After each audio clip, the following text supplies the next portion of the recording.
Menteri Agama ingin membuat KUA itu untuk semua agama. Menyuruh atau memerintahkan KUA yang di bawah Dirjen Umat Islam itu untuk mengurusi umat dari agama lain, menurut saya itu good corporate governance tidak jalan. Sebenarnya Menteri Agama ini cocoknya jadi Menteri Pemuda Olahraga menurut saya ya. Jangan jadi Menteri Agama ya. Kalau jadi Menteri Agama itu dibutuhkan apa ya, orang-orang yang wise ya, yang arif, yang bijaksana ya, yang tidak hanya memperlihatkan ototnya gitu ya.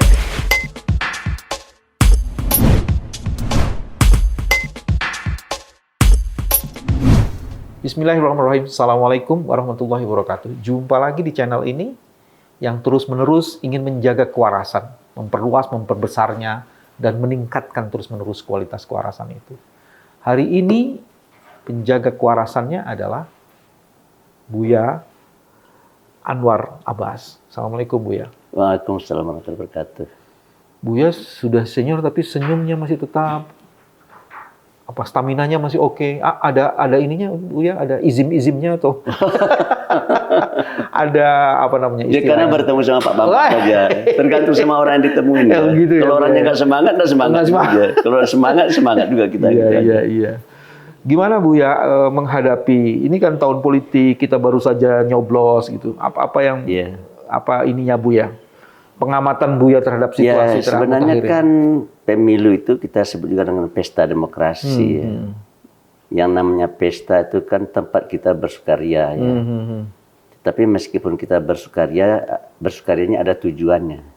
Itu tujuannya itu kita memilih siapa yang akan menjadi presiden dan wakil presiden kita, siapa yang akan menjadi anggota legislatif, siapa yang akan menjadi anggota DPD, kan gitu ya. Iya, betul. Cuma masalahnya adalah ya kita menginginkan pesta itu pesta yang meriah, yang menjunjung tinggi etika serta undang-undang dan ketentuan yang berlaku. Itu yang kita harapkan ya. Dan dalam istilah apanya kan pemilu itu harus berlangsung luber, langsung, umum, bebas, rahasia dan jurdil.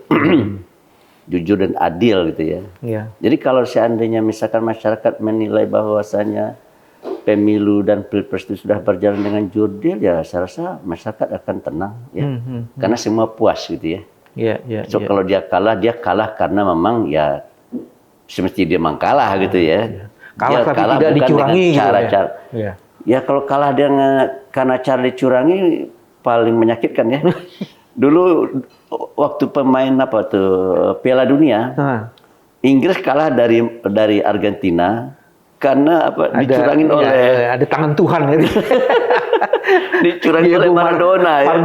Sampai sekarang itu orang Inggris sampai hari ini tidak lupa dia bahwa dia pernah dicurangin oleh Maradona dengan tangan the hand of God gitu ya. The hand of God ya betul. Oke, berarti proses menjadi penting. Ya saya rasa begini ya, kalau dalam Islam itu Tuhan tidak hanya melihat kepada hasil, tapi juga melihat kepada proses ya. Kalau Tuhan melihat kepada hasil, itu ada nabi ya, gagal menurut saya sebagai nabi itu ya. Namanya Nabi Nuh. Dia umurnya 950 tahun.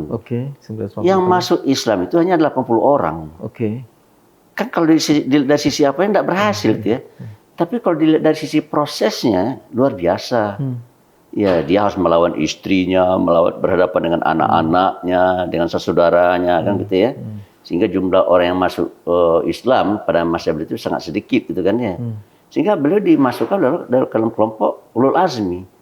Salah satu dari 5 nabi terbesar, yaitu Nuh, Ibrahim, Musa, Isa, Muhammad. Nah, kalau kita lihat dari hasil, saya rasa Nabi Nuh ini yang paling gagal ini. Tapi kalau dilihat dari sisi proses, Tuhan sangat menghormati beliau. Gitu kan. Jadi agama Islam itu tidak hanya menyuruh kita untuk berorientasi kepada hasil, tapi juga harus memperhatikan proses. Jadi hasil yang baik juga harus didapat dengan proses yang baik gitu. Buya pernah mengatakan, jika ada orang yang mengatakan bahwa barangnya itu adalah miliknya, padahal barang tersebut didapatkan dengan cara-cara yang tidak dibenarkan, baik oleh hukum maupun ajaran agama, maka terhadap barang itu kepemilikannya adalah gugur. Gugur. Begitupun pernah dikatakan jika sebuah kemenangan diperoleh dengan cara-cara yang bertentangan dengan ajaran hukum, ajaran agama dan hukum, Maka curang melalui praktek-praktek yang tidak terpuji itu menyebabkan kemenangan itu Tidak menjadi hak dia. tidak menjadi hak. Tidak menjadi hak dia. Ini kan kayak politik nilai sebenarnya yang harus dikedepankan dalam proses itu, Bu. Ya, dalam agama Islam ya, kalau ada orang mencuri ya, lalu dia kaya karena hasil curiannya, itu oleh Tuhan tidak ada satupun harta itu yang diakui sebagai miliknya. Tapi itu tetap menjadi milik dari orang yang barang yang dia curi. Gitu. Nah, tapi kalau seandainya harta itu dia dapat dengan cara-cara yang dibenarkan oleh ajaran agama dan hukum yang berlaku, maka kepemilikan itu diakui sebagai kepemilikan dia. Begitu juga halnya dalam hal yang terkait dengan masalah kemenangan ya, dalam pertandingan atau dalam pilpres atau dalam pileg gitu kan. Kalau kemenangan itu dia dapat dengan cara-cara yang benar, yang tidak bertentangan dengan ajaran agama dan hukum yang berlaku, maka kemenangan itu menjadi hak dia, menjadi milik dia. Tapi kalau seandainya kemenangan itu dia raih, dia peroleh, dia perdapat dengan cara-cara yang melanggar ajaran agama dan melanggar hukum yang berlaku, maka kemenangan itu tidak menjadi hak dia.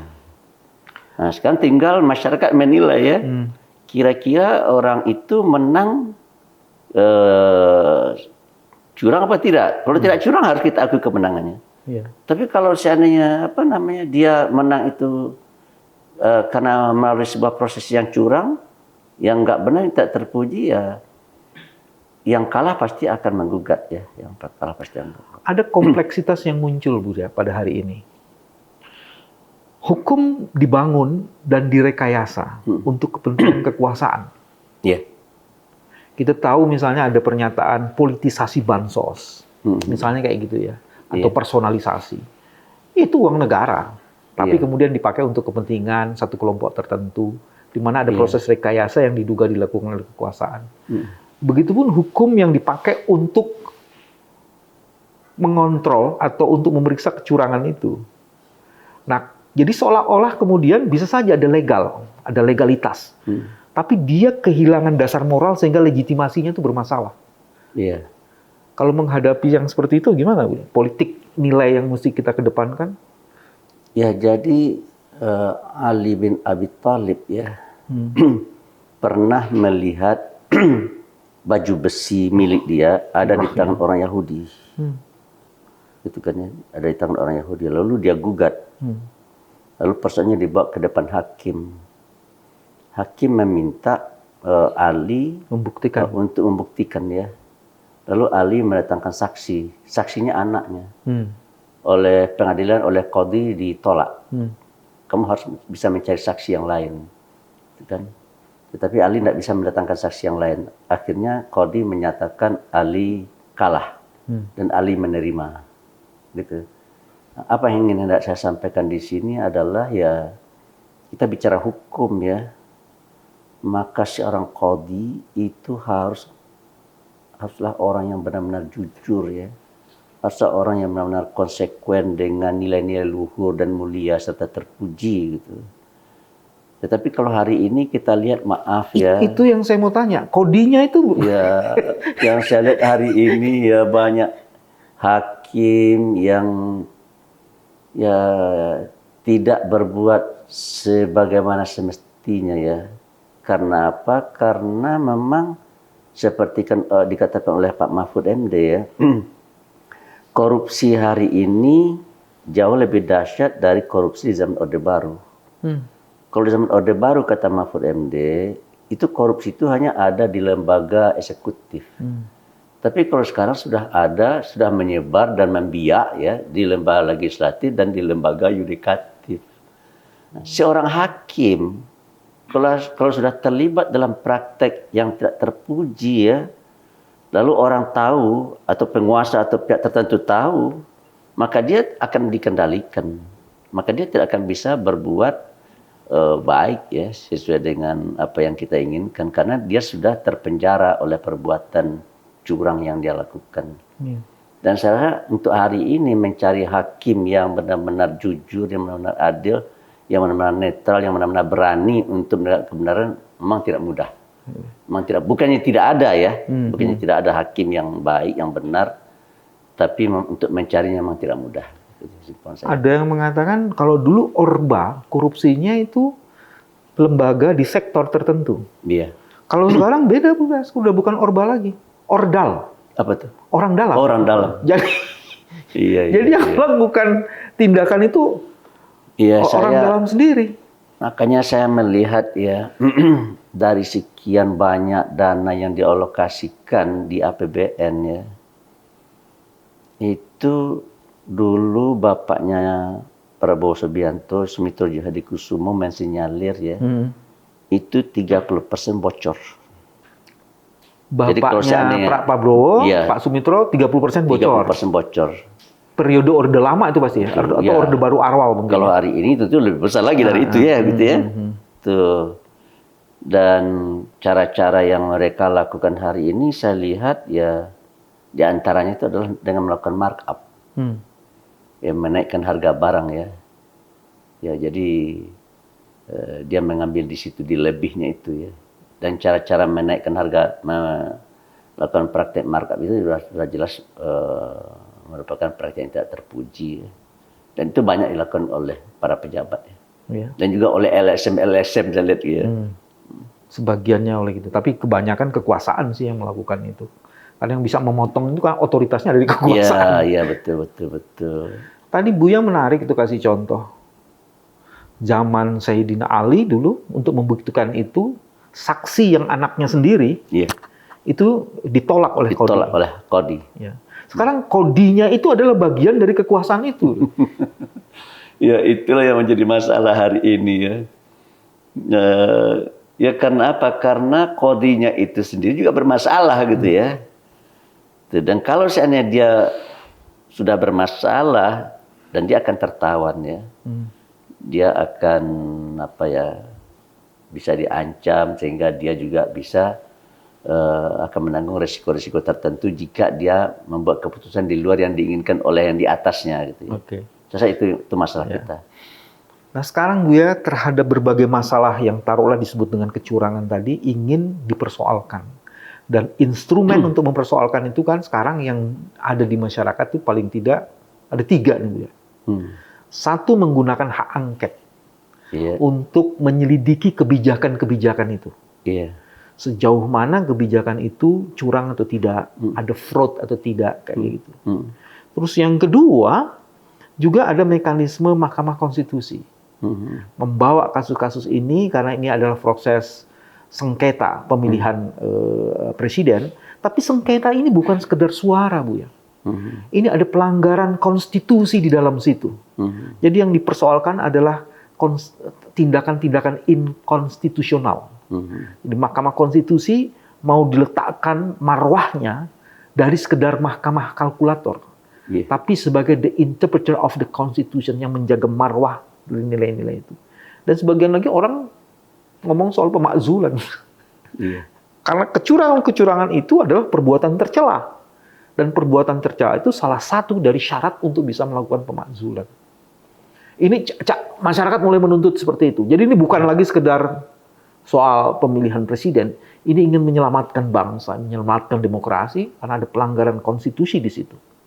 Apa pendapat Buya di situ? Ya kalau bagi saya ya, jika pemerintah merasa tidak bersalah, pemerintah tidak usah takut. Tuh. Dan jika seandainya pihak-pihak tertentu itu tidak melakukan kecurangan-kecurangan, untuk apa dia takut? Kalau dia yakin benar, mengapa dia harus takut? Gitu. Cuma pertanyaan sekarang kok banyak yang takut gitu. Itu yang jadi pertanyaannya. Dan sebenarnya ya suatu bangsa itu akan kuat ya atau tidak ya, kalau di kalangan warga bangsa itu hukum tegak, kejujuran dan keadilan tegak gitu. Tapi kalau kejujuran dan keadilan sudah nggak tegak, maka menurut saya itu ibarat bangunan tinggal menunggu robohnya menurut saya. Gitu. Karena itu pilarnya. Pilarnya keadilan dan kebenaran itu pilarnya ya. Nah, sementara saya melihat masalah keadilan itu sekarang ini dijadikan permainan hukum, dijadikan komoditi ya. Jadi menurut saya ya negeri ini ternyata tidak dalam keadaan baik-baik saja. Gitu. Oleh karena itu ya bagi saya yang terpikir ya, kan PricewaterhouseCoopers kan membuat prediksi bahwa Indonesia akan menjadi salah satu negara adikuasa di dunia, nomor 4 terbesar PDB-nya tahun 2040-2050. Ya. Jadi negeri kita akan menjadi negara besar, tapi untuk bisanya kita menjadi negara besar itu menurut saya ya kita harus bisa membuat hukum yang berkeadilan dan menegakkan hukum yang berkeadilan tersebut gitu. Iya. Jadi jangan kita membuat hukum yang tidak berkeadilan, karena hari ini banyak sekali saya lihat ya hukum-hukum yang dibuat itu bias kepada kelompok tertentu, terutama kepada oligark ya. Contoh yang konkret itu adalah ya hukum apa yang baru kita buat, omnibus law itu ya, omnibus kesehatan ya kayak gitu ya. Dan saya pernah menerima tamu di sini, diminta oleh Pak Din Samsudin ya, George Soros ya. Open Dia kan seorang Society, investor kelas kakap dunia itu ya. Dia bertamu dengan Pak Din. Ternyata setelah saya dengar mereka bicara tentang humanisme. Ya, bagaimana kita bisa menghargai manusia dan kemanusiaan, kayak gitulah kan. Lalu terjadilah dialog antara Pak Din Samsudin dengan George Soros. Kemudian Pak Din Samsudin meminta saya berkomentar, bicara. Lalu saya bilang begini, Sir George Soros, Anda ngajarin saya tentang humanisme, tapi Anda tidak humanis, saya bilang. Dia kaget. Kenapa Anda katakan saya tidak humanis? Karena Anda telah merusak bangsa dan negara saya. Gitu kan. Ini dituding langsung di depan orangnya. Ya jelas, gara-gara Anda 10 tahun lebih ya bangsa saya belum bisa keluar dari dari masalah ekonomi yang mereka hadapi. Krisis ekonomi ya, finansial dan ekonomi ya. Beberapa waktu yang lalu saya melihat sebuah podcast, si hostnya mengatakan kepada George Soros begini. Saudara George Soros, ini rekam udah lama, tapi saya baru lihat ya. Saudara George Soros, Anda ini tidak disukai orang di Thailand, di Malaysia, dan di Indonesia. Itu karena Anda telah merusak tatanan sosial mereka. Kata si host ya. Apa jawab si George Soros? George Soros begini, I am basically there to make money. And I cannot and do not look at the social consequences of what I do. Saya hadir di Thailand, di Malaysia, dan Indonesia itu adalah untuk mencari uang. Dan saya tidak peduli dengan konsekuensi sosial, dengan dampak sosial yang terjadi akibat perbuatan saya. Tuh. Jadi dia itu adalah orang-orang yang menurut saya ya yang tidak humanis ya. Dan dia baru mau, dia bilang begini, saya bilang begini sama beliau, karena Anda telah merusak negara saya, Anda harus carikan solusi untuk bangsa saya. Dia menawarkan 3 solusi. Yang pertama transparansi. Anda kalau ingin maju, Anda butuh investor. Investor baru mau datang ke negara Anda ini kalau seandainya transparan. So yang namanya investor tuh kalau investasi melakukan hitung-hitungan gitu kan. Tetapi di negara Anda susah menghitungnya gitu. Karena di atas meja tulisannya sekian, di bawah meja ada lagi yang tidak bisa diperkirakan jumlahnya, gitu kan? Ya, saya rasa benar itu ya. Yang kedua katanya stability. Kalau Anda demo setiap hari di depan pabrik saya, di depan tambang saya, bagaimana saya akan investasi? Saya tidak aman, tidak merasa tidak tentram, gitu kan? Itu yang kedua. Yang ketiga, law enforcement, penegakan hukum. Saya kagum sekali. Wah, dia sangat menunjuk penegakan hukum. Tetapi setelah saya pelajari, dia baru mau investasi kalau hukum yang dia inginkan sudah dibuat oleh pemerintah. Jadi penegakan hukum versinya George Soros. Jadi harus ada hukum yang sesuai dengan keinginan dia dulu dibuat ya, baru dia investasi. Itulah yang terjadi pada Omnibus Law itu. Itulah yang terjadi pada Undang-Undang Cipta Kerja itu kan hukum gitu ya. Yang berpihak pada kepentingan kapital. Iya, disiapkan sebuah undang-undang yang sesuai dengan kebutuhan oligark ya. Begitu sudah dibuat gitu kan, masuklah mereka investasi dan mereka minta supaya hukum yang ada itu supaya ditegakkan. Timbul pertanyaan. Ya, penegakan hukum yang dia minta itu kan rasa-rasanya benar ya, seperti benar gitu ya. Seolah-olah benar ya. Seolah benar ya, tapi kalau dilacak, ditrace gitu ya, Ya nggak benar, karena itu semua hukum yang ada itu sudah sesuai dengan keinginan mereka, sudah sesuai dengan kepentingan mereka. Iya. Jadi oleh karena itu menurut saya ya negara yang seperti ini ya menurut saya adalah negara yang akan menciptakan kesenjangan sosial ekonomi yang semakin tajam ya. Dan kalau seandainya sebuah negara itu kesenjangan ekonomi semakin tajam, maka menurut saya kebencian ya dari masyarakat lapis bawah terhadap masyarakat lapis atas akan semakin meningkat. Dan kalau seandainya itu terus berlangsung dan tidak bisa dikendalikan, ya maka menurut saya tinggal menunggu robohnya saja bangsa dan negara itu. Dan saya tidak mau. Iya. Saya tidak mau bangsa saya, negara saya ya roboh, hancur, porak-poranda ya gara-gara kebijakan yang dibuat oleh pemerintah dan DPR, karena undang-undang yang mereka produksi itu adalah undang-undang yang tidak sesuai dengan nilai-nilai Pancasila dan konstitusi. Yang berafiliasi tadi kepentingan. Saya itu menarik Bu ya. Kalau menurut saya ada 3 hal di situ. Bagian yang pertama kita periksa kan, apa betul undang-undang yang dibuat yang katanya sebagai prasyarat untuk mendatangkan investor, investasi masuk apa enggak? Iya. Itu kan harus kita cek tuh. Iya. Dan informasi yang saya punya, nggak ada tuh investasi masuk yang gede-gedean setelah omnibus law itu dilakukan. Satu itu. Terus 2, kalau kemudian hukum yang dibangun itu menciptakan kesenjangan, tidak akan mungkin ada keadilan yang berbasis pada kesenjangan. Sudah jelas. Itu bohong dan omong kosong. Iya, betul. Dan yang terjadi, untuk apa menegakkan hukum kalau absolutisme absolutisme kemiskinan itu merajalela? Saya Pak Bambang ya, banyak berbeda pendapat dengan para pemimpin di negeri ini ya. Tetapi setelah saya pelajari ternyata begini, ada kata-kata orang arif ya. Anda kalau ingin tahu seperti apa pandangan teman Anda, seperti apa sikap dan tindakan teman Anda itu, ketahuilah siapa temannya. Gitu. Karena teman kita itu akan berpengaruh kepada sikap, pandangan dan tingkah laku kita. Itu kan ya. Nah, teman-teman saya ini kawan-kawannya adalah konglomerat, pemilik kapital, oligark. Nah, sementara teman saya fakir miskin. Gitu kan ya. Oleh karena itu keberpihakan mereka, kan teman-temannya oligark dan konglomerat, keberpihakan mereka kepada oligark dan konglomerat dan pemilik kapital. Sementara saya teman-teman saya orang miskin kan ya. Ya saya tentu keberpihakan saya kepada orang yang miskin gitu kan. Nah, sementara saya melihat ini negara ini hari ini ya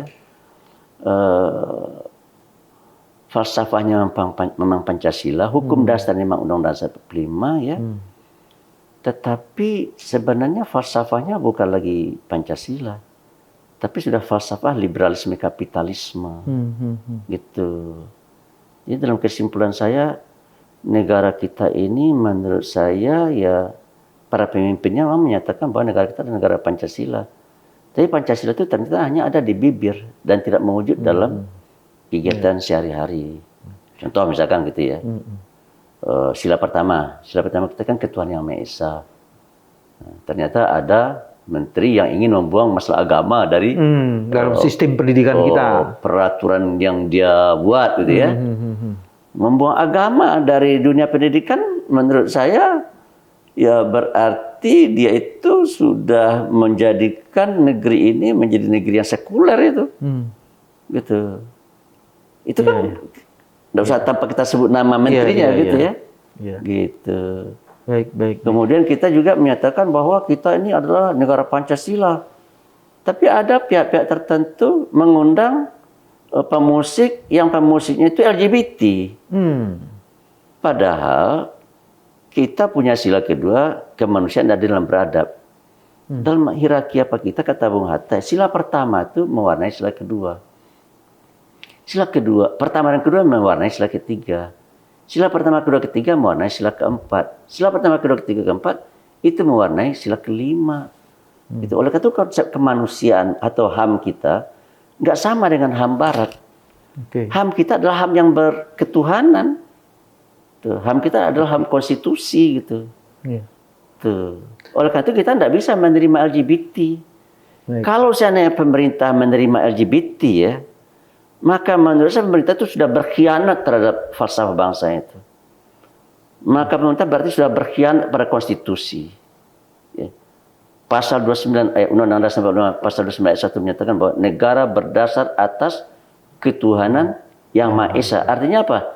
Artinya tidak boleh ada undang-undang, kebijakan dan tindakan yang dibuat oleh pemerintah yang bertentangan dengan ajaran agama. Apakah itu agama Islam, Kristen, Katolik, Hindu, Buddha, Konghucu. Tidak boleh ada itu. Oke. Gitu. Kalau seandainya kita konsekuen ya.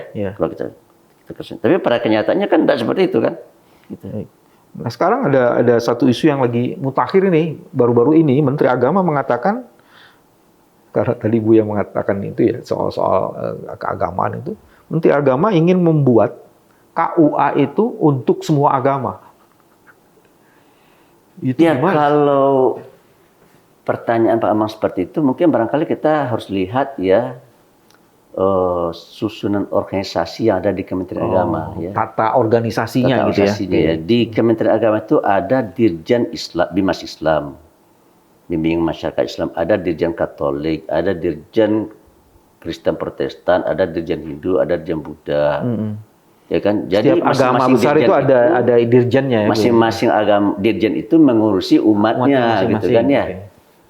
Nah, oleh karena itu menurut saya Dirjen Bimas Islam jangan mengurusi umat dari Dirjen Bimas Katolik dan Bimas Hindu serta Maksudnya Buddha. KUA itu di bawah Dirjen Bimas Islam. Nah, sementara KUA-nya adalah berada di bawah Dirjen Bimas Islam. Begitu. Oleh karena itu menyuruh atau memerintahkan KUA yang di bawah Dirjen Bimas Islam itu untuk mengurusi umat dari agama lain, menurut saya itu good corporate governance-nya tidak jalan. Gitu. Mungkin untuk bangun sistem administratif Bu ya, supaya kemudian lebih efisien gitu? Ya kalau menurut saya ya, sesuatu yang sudah baik itu dipertahankan. Ya. Jangan sampai ya karena kita pengen apa gitu kemudian ya merusak apa yang ada ya. Kita tidak mau juga itu. Oleh karena itu menurut saya di dalam Undang-Undang Nomor 1 ya tahun 94 tentang perkawinan, undang perkawinan ya, itu nyatakan bahwa setiap perkawinan harus dicatat ya sesuai dengan perundang-undangan ketentuan yang berlaku. Nah, di dalam undang-undang yang ada bagaimana? Kalau orang Islam menikah atau kawin, catat. Siapa yang mencatatnya? KUA mencatatnya. Tapi kalau orang non-Islam yang kawin, ya harus catat juga. Tapi siapa yang mencatatnya? Yaitu apa namanya catatan sipil yang mencatatnya, yang ada di Kemendagri kan, gitu. Nah, Menteri Agama ini ingin menyatukan informasi tentang perkawinan, perceraian dan rujuk itu ya. Saya tidak harus disatukan dalam KUA itu menurut saya ya. Taruh saja di kesekjenan ya, sekjen kalau membutuhkan data itu tinggal minta data ke catatan sipil. Siapa-siapa saja yang sudah kawin gitu ya, minta catatannya, kemudian minta juga yang dari Islam dari KUA, direkap di situ gitu. Jadi menurut saya tidak perlu KUA mengerjakan hal-hal yang seperti itu kalau menurut saya. Ya. Saya melihat jika ingin membuat pernyataan, apalagi itu punya impact, seharusnya ada kajian lebih dulu lah. Ya itulah Menteri Agama kita ini kan masih muda ya semangatnya. Gitu ya? Emang kalau masih muda nggak bisa ngaji Bu? Iya makanya. Menurut saya Menteri Agama ini cocoknya jadi Menteri Pemuda bukan jadi Menteri Agama. Kalau menurut saya ya, kan kita bebas menilai ya. Nilai ini cocok nih sebenarnya Menteri Agama ini cocoknya jadi Menteri Pemuda olahraga menurut saya ya. Jangan jadi Menteri Agama ya. Kalau jadi Menteri Agama itu dibutuhkan apa ya orang-orang yang wise ya, yang arif, yang bijaksana ya. Yang tidak hanya memperlihatkan ototnya gitu ya, tapi juga memperlihatkan otaknya gitu, kearifan dan kebijaksanaannya gitu. Saya banyak ya yang bisa kita angkat untuk menjadi Menteri Agama yang menurut saya jauh lebih arif, lebih bijak ya. Apalagi ini menyangkut masalah agama sangat sensitif sekali ya. Sangat sensitif. Sekarang ini saya pusing juga nih menghadapi wartawan ini yang minta saya untuk berkomentar ya. Pusing juga saya menghadapi. Atas pernyataan-pernyataan yang atas pernyataan yang dibuat oleh Menteri Agama ini, gitu kan. Jadi kalau yang dipilih Menteri Agama seperti ini, kira-kira apa ya di belakang itu ya motifnya? Ya, saya tidak menuduh, tetapi biasanya begini. Di zaman Orde Baru ya. Oh, ini contohnya Orde Baru ya? Ya, tidak usah di zaman sekarang, di zaman Orde Baru lah ya. Pikiran Orde Bila ada satu masalah besar yang dihadapi oleh pemerintah, maka pemerintah akan membuat isu. Satu isu atau beberapa isu untuk memalingkan perhatian masyarakat dari isu besar tersebut. Mengalihkan isu. Dan saya tidak tahu nih apakah teori itu juga berlaku hari ini, saya tidak tahu ya. Tapi bisa juga diduga ya, misalkan sekarang ini orang bicara tentang mempersoalkan hasil Pilpres dan Pileg, ya kan? Oh, tiba-tiba ada isu mengenai KUA gitu. Muncullah isu tentang KUA, muncullah isu tentang apa tadi tuh? Yang pendidikan gitu kan ya, supaya teralih, memecah perhatian gitu ya. Itu bisa juga. Tapi saya tidak menyatakan begitu, tapi kalau di zaman Orde Baru dulu kayak begitu. Sekarang bukan Orde Baru. Ini kan Orde Baru ya. Orang dalam. Ordal, bukan Orba, Ordal. Mungkin kalau sekarang tidak seperti itu. Iya. Buya, jadi terhadap upaya masyarakat yang tadi saya balik lagi sedikit, terhadap orang yang mempersoalkan soal melalui hak angket, ingin mempersoalkan soal ide-ide atau isu-isu pemakzulan itu berkaitan dengan kecurangan, menurut Buya apa? Relevan, tidak relevan? Karena orang ingin menuntut supaya ada kejujuran dan keadilan dalam proses. Ya, kalau menurut saya ya, jika kita memang ingin menegakkan kejujuran dan keadilan, dan kalau kita yakin kita jujur, kita adil, untuk apa ditakutin? Baik. Ya. Jadi kita sudah berbuat secara benar gitu kan ya. Kenapa harus takut gitu? Kalau menurut saya ya.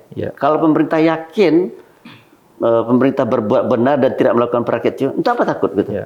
Silakan aja angket itu kan gitu ya. Ya. Buya, saya karena Buya juga salah satu pimpinan di Majelis Ulama Indonesia, saya mau tanya soal itu sedikit, Buya. Ada begitu banyak problem kontemporer yang hadir. Di sebagian kalangan menuduh bahwa tidak ada kebijakan, kebajikan, dan peran strategis MUI. Tapi saya membaca fatwa MUI terhadap lingkungan. Ini menurut saya keren nih, Uday. Di fatwa itu sebenarnya MUI mulai mempersoalkan diperlukan upaya mitigasi dan adaptasi terhadap perubahan iklim, mengurangi jejak karbon yang bukan merupakan kebutuhan pokok, serta melakukan upaya transisi energi yang berkeadilan. Jadi, MUI ternyata membuat pernyataan-pernyataan yang sangat kompatibel dengan kebutuhan. Di situ disebutkan fatwa pertamanya, segala tindakan yang menyebabkan kerusakan alam dan berdampak pada krisis iklim, hukumnya haram. Ada fatwa kedua juga mengatakan, deforestasi, ini soal penggundulan hutan. Deforestasi yang tidak terkendali dan pembakaran hutan yang merusak ekosistem menyebabkan pelepasan besar-besaran gas rumah kaca serta mengurangi kemampuan bumi untuk menyerap dan menyimpan karbon, hukumnya juga haram. Saya lihat di situ MUI punya high politics ya, politik nilai yang kompatibel dengan kebutuhan kita pada saat ini yang sedang mengalami proses transisi. Itu kalau boleh, apa benar? Ya, itu kan perintah Al-Quran. Baik. Tuhan berfirman dalam surah Al-Qasas ayat 77. Wabtaghi fima ataqallahu darul akhirah. Silakanlah engkau cari akhiratmu melalui karunia-karuniaku yang sudah aku berikan kepadamu, kata Tuhan. Jadi kita disuruh berbuat baik, ya, beribadah, ya, tunduk dan patuh pada Tuhan. Wala tansa nasibaka minad dunya. Tapi kamu jangan lupa nasib kamu di dunia. Ya, jadi berarti kita itu harus bisa mencari profit. Makanya di dalam Sustainable Development Goal ada sebuah paradigma yang disebut dengan 3P. P pertama adalah profit, P kedua adalah people, P ketiga adalah planet, gitu ya. Planet. Nah, saya ditelepon oleh teman saya dari Australia, Pak Nurabas. Saya baru saja selesai mengikuti sebuah seminar internasional. Menarik sekali, Pak Nur. Apa yang menarik? Saya bilang kan. Ternyata Sustainable Development Goal yang diagung-agungkan itu mengusung 3P itu ada dalam surah Al-Qasas. Semuanya sudah tersebut di dalam surat Al-Quran. Kan di dalam Sustainable Development Goal itu orang silakan mencari profit. Ya, tapi kalau Anda dapat profit, Anda jangan makan sendiri gitu kan ya.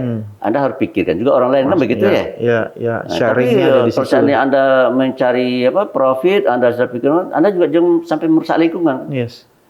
Kan begitu ya. Ya. Ternyata itu dalam surah Qasas itu begitu tuh. Ya. Wala tansa nasibaka minad dunya, artinya Anda harus memikirkan hidup Anda di dunia, Anda harus mencari profit.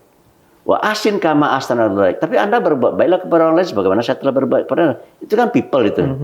Wala tufsidu fil ard. Oke. Dan jangan kamu berbuat binasa di bumi.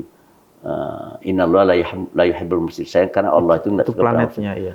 Tapi menurut saya P-nya enggak 3. Oh, P-nya harus 4. yang satu lagi? P yang pertama paradise.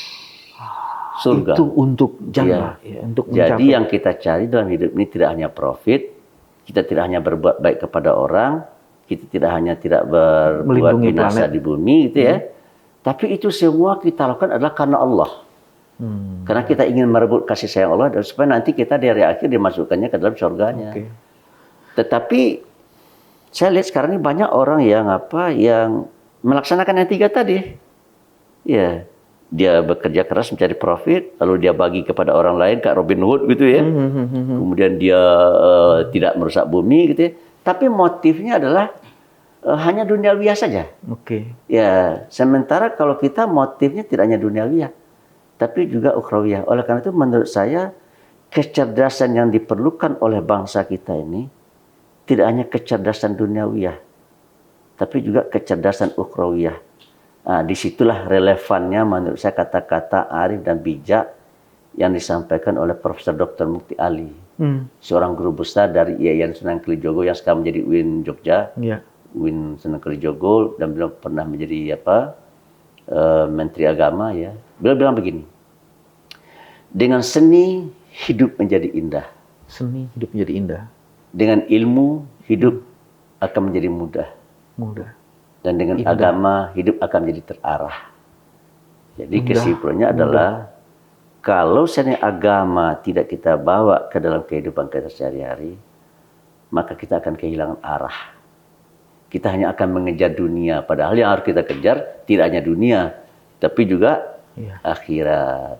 Gitu. Buya, ini kalau fatwa-fatwa lain di kehidupan kontemporer mungkin bisa disebut di bidang korupsi pasti ada dong, Buya.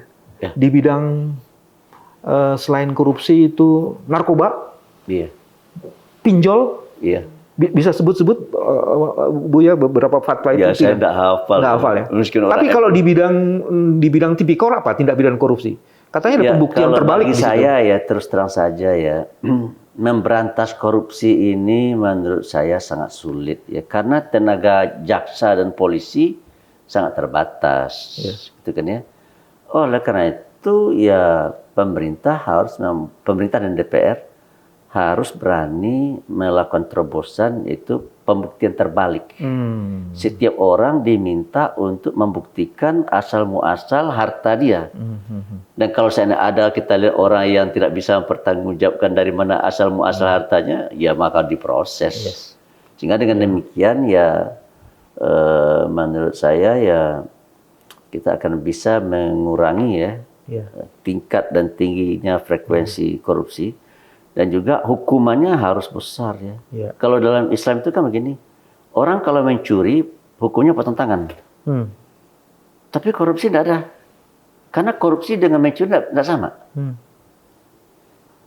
Apa beda mencuri dan korupsi?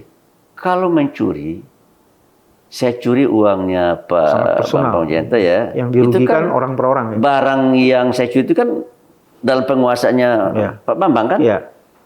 Lalu saya ambil itu. Nah, jadi saya mencuri itu mengambil milik orang di mana barang itu di bawah pengawasan orang yang bersangkutan. Tapi kalau korupsi, korupsi itu kan harta negara yang di bawah apa saya kan, di bawah kendali saya kan gitu ya. Nah, hukumnya apa tuh Pak Nirabas? Namanya takzir. Takzir, diserahkan kepada pemerintah. Makanya menurut saya ya pemerintah bisa menjatuhkan hukuman mati kepada koruptor. Mungkin barangkali dibuat skalanya dari sekian sampai sekian, skala berapa gitu yang harus dihukum mati gitu ya. Dan Cuma saya belum pernah mendengar ya di negeri ini ada orang yang korupsi dihukum mati, belum ada ya? Belum ada. Belum ada ya? Kemarin ada satu menteri yang melakukan korupsi di situasi bencana yang menurut aturannya itu harus kena hukuman mati. Ini dia nggak dihukum mati. Jadi jadi hukuman mati ini oleh dunia kan dikecam ya. Padahal sebenarnya kalau laksana hukuman mati itu dilaksanakan ya terhadap memang orang-orang yang benar-benar melakukannya ya. Dan bencana serta malapetaka yang timbul gara-gara perbuatan yang sangat besar ya, maka itu akan menimbulkan kemaslahatan bagi orang banyak ya.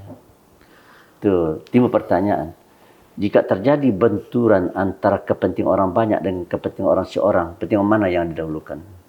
Kepentingan orang banyak kan? Tetapi hukum yang ada sekarang tidak berpihak pada kepentingan orang banyak. Kepada orang yang banyak, berpihak kepada orang yang korupsi yang jumlahnya sedikit ini kan gitu ya. Tuh. Jadi kalau bagi saya ya